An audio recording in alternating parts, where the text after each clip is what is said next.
And now, ladies and gentlemen, introducing first, fighting out the blue corner, wearing white with red, and weighing 124 pounds, with a professional records of 2 wins, 4 losses, and 1 bout even.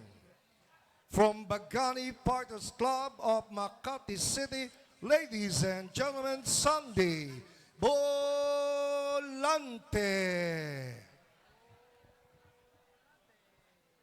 And his opponent across the ring, fighting out of the red corner, wearing blue with yellow and weighing 122 pounds. Professional records, 7 wins, 3 wins coming by way of knockout with 3 losses. OPBF number 15 contender and the reigning WBF bantamweight champion, ladies and gentlemen, from Elorde Fight Team, Sukat, Parañaque City, here is Wesley Kaga.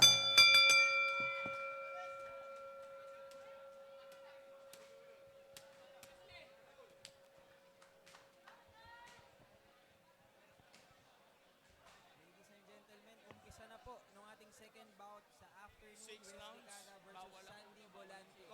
Volante bawal ang ay suntok yung mabasa bewang. ating boxer Pag po dito, wearing pwede. white shorts with red trim. While si Slap. Wesley Caga naman po ang nakasuot ng yellow and blue trunks.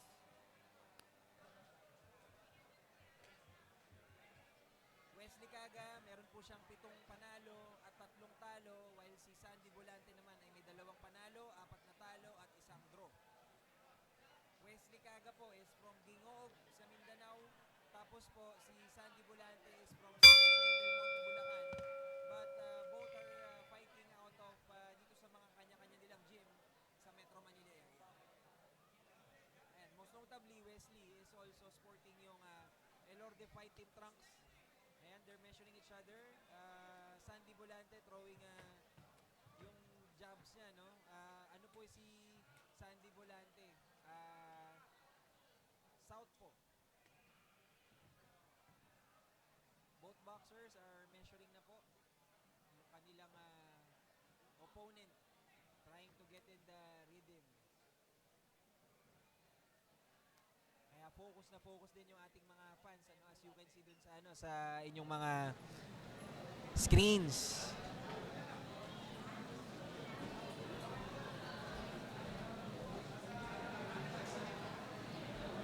Sa ngayon mas magalaw si Volante, mas active yung ano niya, yung kanyang galaw.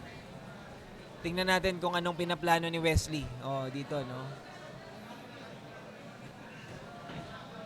At yun na nga pinaplano ni Wesley, no, 2 jab at 1 kanan, although medyo nabasa siya doon ni Volante.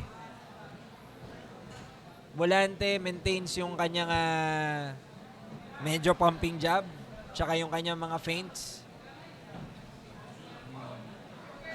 Effective din for him yung kanyang pagbaba, ano.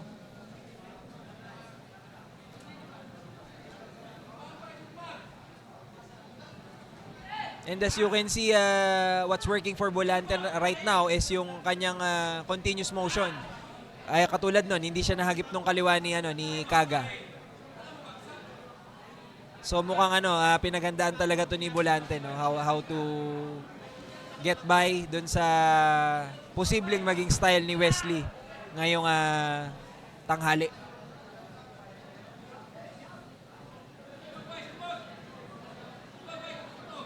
Pero again, we're still sa first round, ano? At we still have 45 seconds left.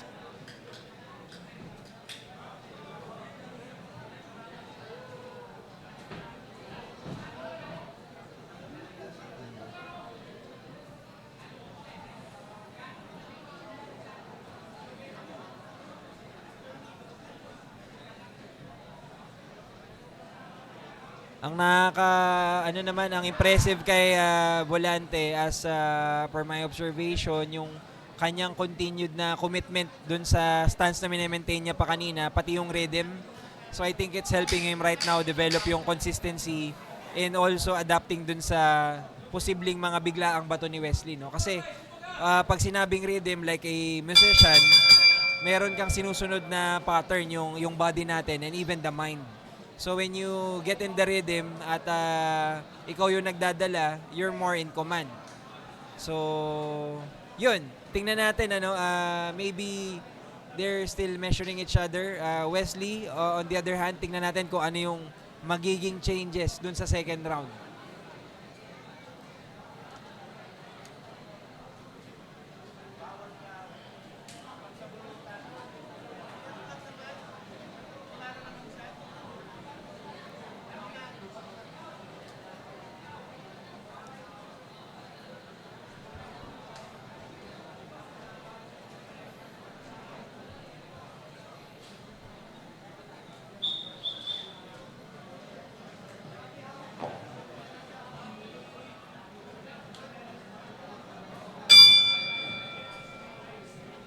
Ayan, so worth mentioning din na itong laban na to ay catch weight, So very interesting din lagi, kasi pagka catch weight, hindi ito yung karaniwang ine-expect din nung parehong boxer. So that may also affect yung kanilang performance sa ibabaw ng ring. So right now, nagkakabuhatan na. Binuhat ni Sandy si Wesley. Tingnan natin, will this affect yung concentration nung dalawang boksingero? But both boxers are really focused right now. So, ito yung mga time na dapat di ka kumukurap. May mga may mga pasabog to. Ayun, katulad nung ganun, Kumbaga nagtatry sila maghulihan. Pero tulad nung binanggit ko kanina, Volante still sporting that wide stance, constant motion, although minimal with this upper body. I think it's advantageous to him kasi it's giving him this opportunity again to time Wesley, yung mga bato ni Wesley. But don't be fooled. Si Kaga, inaaral na rin niya yan. Katulad nun. So, tig-isa sila doon. Nauna si Wesley. Binalikan siya ni Volante. Let us see.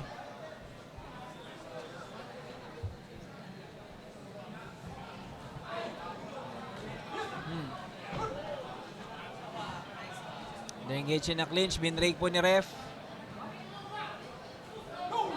Medyo nakapasok yung rear hand doon ni Volante. But Kaga, binalikan niya si Volante agad, Uy. It's just a matter of time talaga, may magkakahulihan dito. Tingnan natin. Kasi 6 rounds. And this is just round 2.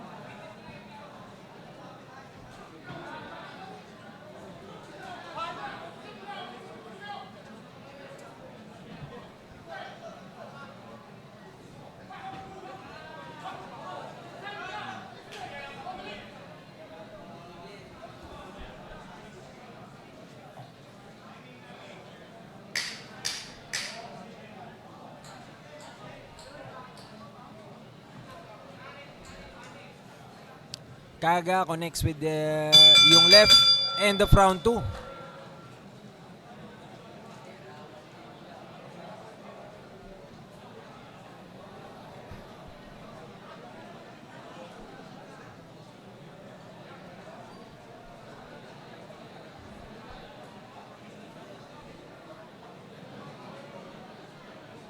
Ayun, as we can see dun sa replay, binabalik dito yung engagement kanina ni Kaga and Volante near the blue corner. Kaso hindi pa talaga sila nagkakahulihan, yung talagang solid na mga patama. Although, kung mapapansin nyo, yung bitaw nung dalawa, talagang hindi nagbibiro. Talagang gusto nilang makaisa during this early rounds. Pero tingnan natin dito sa round 3. Wesley Kaga versus Sandy Volante.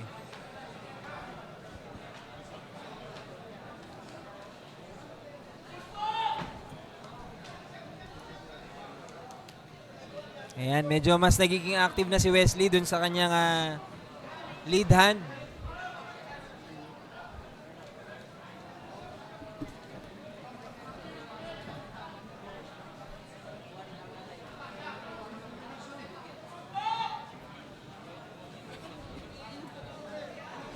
Uy! Ayun po, yung sinasabi ko sa inyo na si Kaga dumidiskarte yan. So kanina, he was able to time na finally yung kanyang kaliwa. Pero si Sandy Volante wants to fight still. Habang binibilangan po siya ni ref, tingnan po natin kung ano magiging sunod na akbang.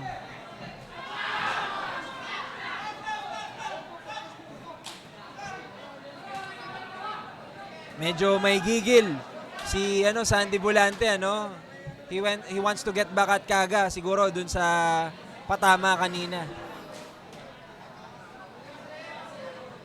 And right now they're receiving instructions. Tuloy po ang bakbakan.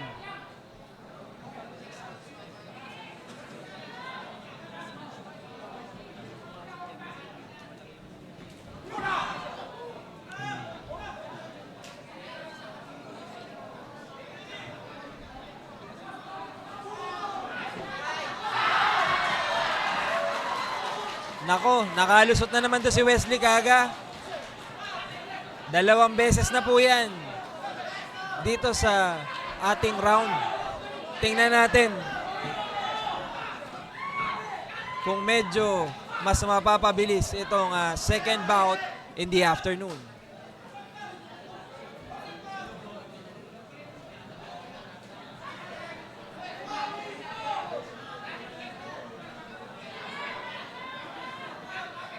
Uy, Kaga hits with his left hand again. Tumama po sa bandang side at back part nung ulo ni Volante. Uy, pasok din 'yon sa katawan and they're measuring each other right now again. Tingnan natin kung makakabalik. Volante is trying to mimic yung movement ng kamay ni Kaga, no? Pero nahuli na naman siya ni Kaga. Oh. So, right there guys, tingnan natin kung kakayanin pa to ni Sandy Volante. Wesley Kaga is being instructed to go to the neutral corner. Sandy Volante is breathing heavily. I think he cannot continue. Ladies and gentlemen, Wesley Kaga wins. Sabi sa inyo, huwag kayo kukurap eh. Wesley Kaga celebrates with his friends from Elorde team.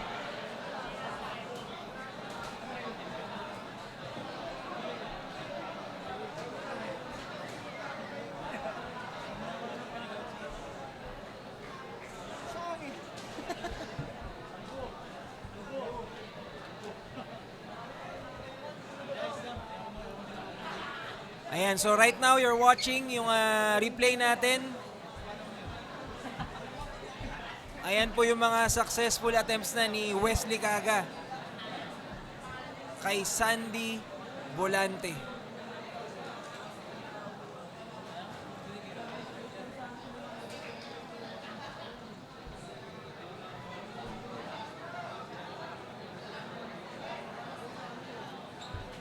So ang makikita nating magandang ginagawa kanina dito ni Wesley is also observing how the opponent moves and timing his left hand kung saan nakaposisyon yung weight ng opponent. And with those binitawan niyang blows na alam nating hindi tsamba kasi paulit-ulit niyang ginawa, we already see what he was doing all along. He was talking Volante. Ladies and gentlemen, But still, your great official job time, kay 2 Volante minutes and 43 seconds of round trying, number lalo na 3. nung, Winner by first KO round. victory, Wesley Kaga. There you have it, ladies and gentlemen. Wesley Kaga is back